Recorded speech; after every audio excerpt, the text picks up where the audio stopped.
Hello student, हमारे channel Saurabh video में आपका स्वागत है। तो आज हम बात करेंगे हाई स्कूल गणित प्रश्नावली 1.4 की। तो इसमें 3 पार्ट है।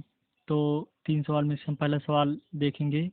इसमें हमको करना ये है कि दशमलव के प्रसार दिए गए हैं हमको, और फिर उसके बाद हमको ये दिखाना है कि ये परिमेय है कि नहीं है।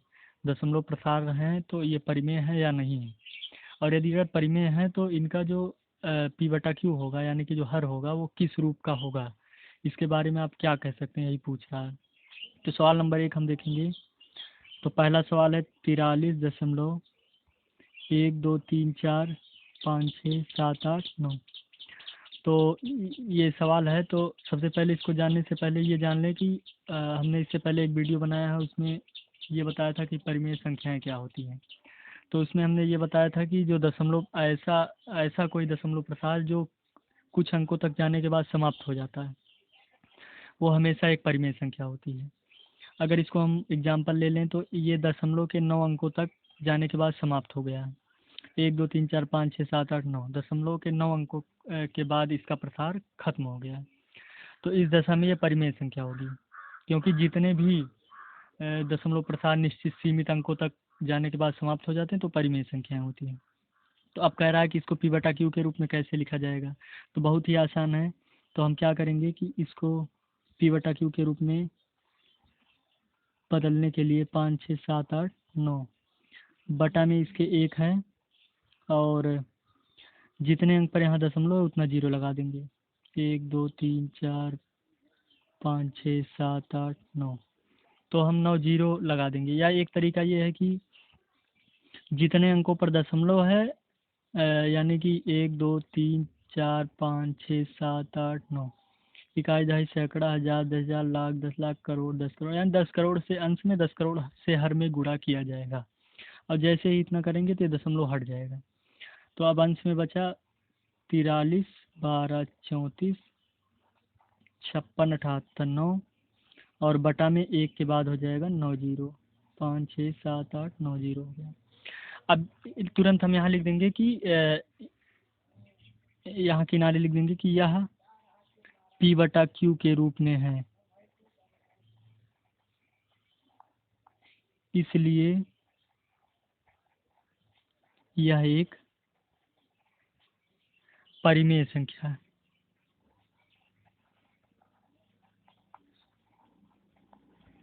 मतलब ये बात तो कंफर्म हो चुका है यहाँ कि ये एक परिमेय संख्या है, लेकिन अब हमको ये बताना है कि इसका जो हर है वो किस रूप का है, यानी कि इसके बारे में हम क्या कह सकते हैं। तो इसको करने के लिए इसको दोबारा हम इस तरीके से लिखेंगे।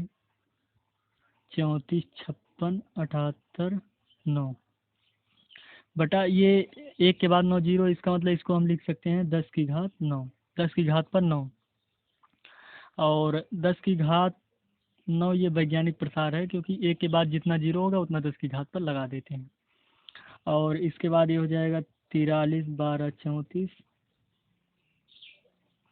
56 78 9, और 10 की घात 9 को हम लिखेंगे 2 गुणे 5 की घात 9, क्योंकि 10 की घात 9 तो 2 गुणे 5 की घात 9 लिखेंगे। 2 पंचे 10 की घात 9। तो इस तरीके से हम लिखेंगे। और ये क्योंकि 2 गुणे 5 की घात 9 है, इसका मतलब 2 और 5 दोनों की घात पर 9 है, तो इसको इस तरीके से लिखेंगे 43 12 34 78 9, और बटा में हो जाएगा 2 की घात 9 गुणे 5 की घात 9। हम इस तरीके से इसको लिख देंगे। और अब ध्यान से देखेंगे हर को कि ये जो हर है ये लिखेंगे, इसका हर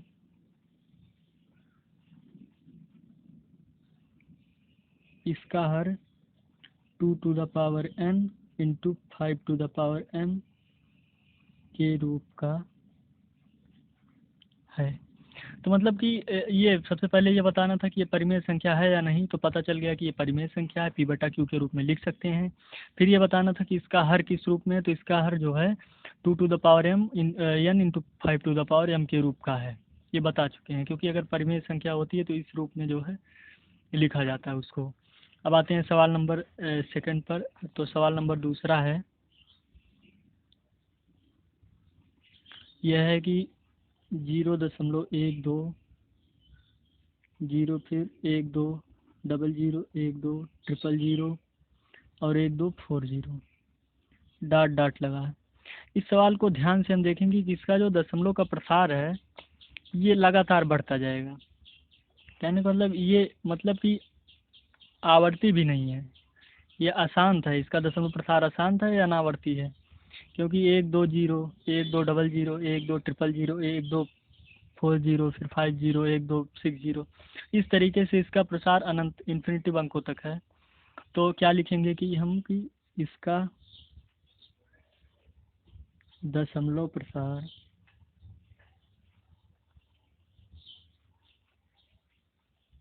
अशांत एवं अनावर्ती, इसका दशमलव प्रसार अशांत एवं अनावर्ती है, इसलिए यह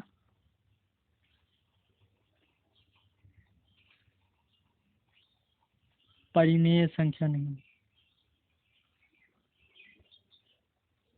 तो पहले हम परिमेय अपरिमेय की डिफिनेशन में बता चुके हैं कि ऐसा कोई दशमलव प्रसार हो जो अशांत और अनावर्ती हो तो वह एक परिमेय संख्या नहीं होती, वह परिमेय संख्या होती है। तो एकदम सीधा सा तो इसके हर के बारे में कुछ कह ही नहीं सकते, क्योंकि ये परिमेय संख्या है ही नहीं। अब आते हैं सवाल नंबर 3 पर। तो सवाल नंबर 3 है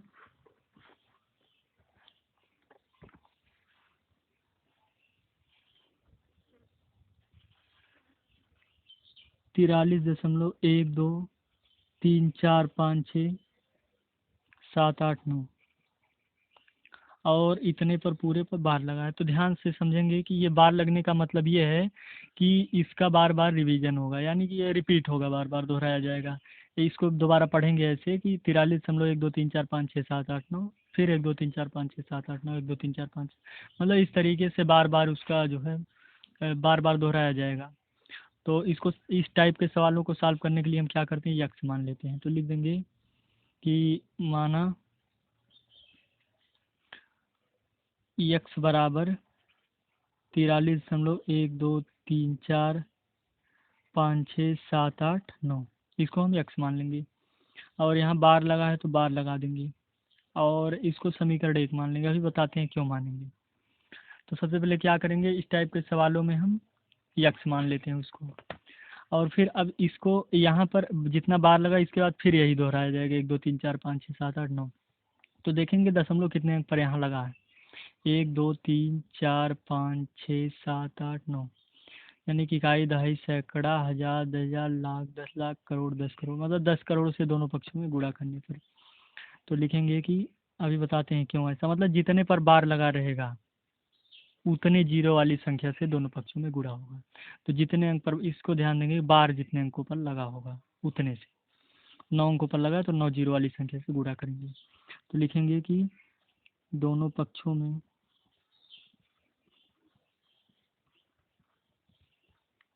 190456789 से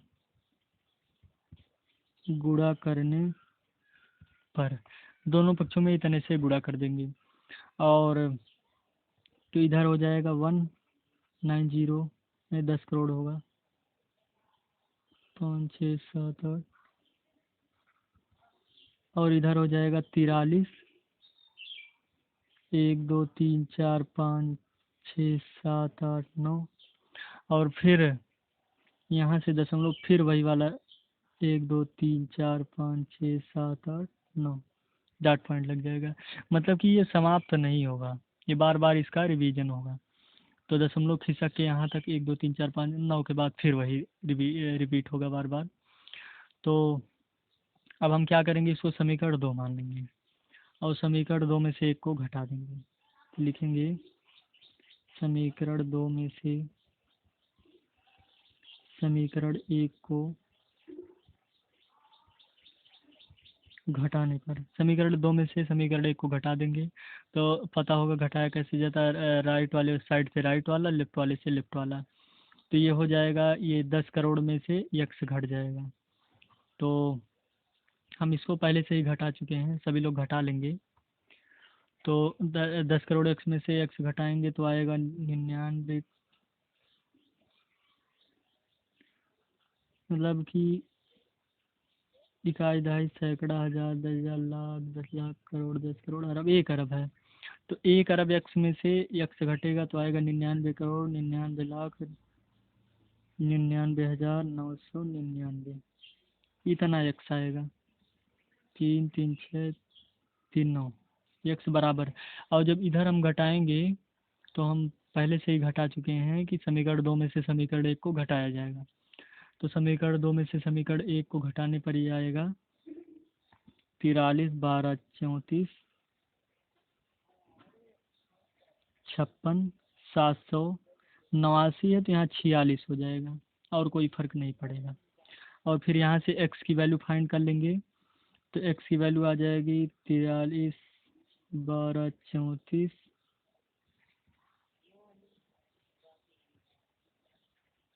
746, और बटा में ये जितना 9 है ये बटा में आ जाएगा। 9 बार 3 4 5 6 7 8 9।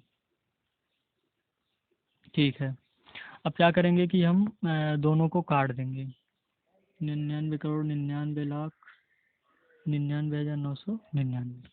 अब हम दोनों को, अंश और हर को 3 से काट देंगे। अंश को 3 से और हर को 3 से। तो हर को 3 से काटेंगे तो 3 त्रिका 9, ऐसे इस तरीके से जितनी बार 9 है उतनी बार 3 हो जाएगा। 3 3 6, 9 बार 3 हो जाएगा। और फिर हम 3 से काटेंगे तो ये हो जाएगा, ये आएगा 3 चौके, यहाँ से हम काटेंगे तो ये आएगा 3 1 3, 143, 74, 48, 55, 82। इसको काट के बाद देख लेते हैं हम। 3 1 3 होगा, 13, 3 चौके 12, 1 13, 3 त्रिका 9, 2 11, 12, 21 होगा, 3 सते 21। और फिर से काटेंगे 3 1 3, मतलब पूरा अगर 3 से काटेंगे तो इतना आएगा। इसको काट लेंगे, फिर एक्स को, फिर दोबारा इसको काटा जाएगा एक्स को, फिर 3 से काटेंगे। टाइम ना लेने के लिए हम पहले से ही काट चुके हैं, इसको काटेंगे सभी लोग। तो फिर से जब काटते हैं तो ये आएगा 47, 91, 49, 51, 94, और बटा यहाँ जितना 3 है उतना 1 हो जाएगा। 3 4 5 6 7 8 9, तो यहाँ 9 बार 1 हो जाएगा। तो अब इस तरीके से लिखेंगे कि, अब सीधे लिख देंगे कि यह एक परिमेय संख्या है, क्योंकि इसे P बटा Q के रूप में लिखा गया है।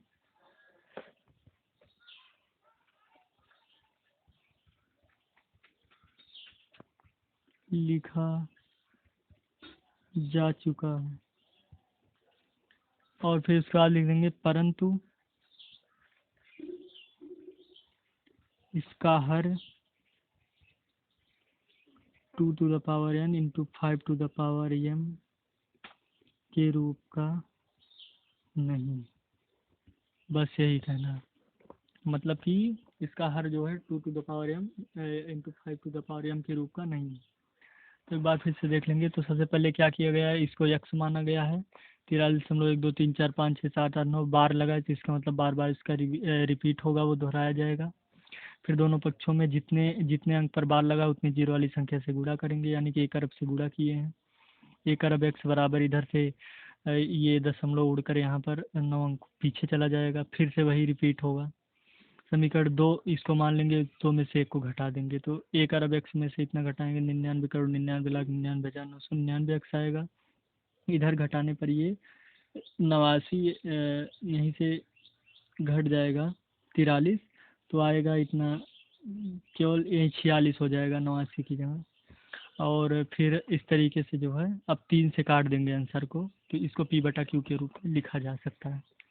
तो घटाने का प्रोसेस इसका बहुत ही आसान है, तो इसको सभी लोग जो है कर लेंगे। अगर इसके बावजूद समझ नहीं आता तो इसको हम दोबारा समझाने की कोशिश करेंगे। उम्मीद करते हैं समझ में आया होगा। तो हमारे चैनल को सब्सक्राइब ज़रूर करें, वीडियो को लाइक करें और शेयर भी करें।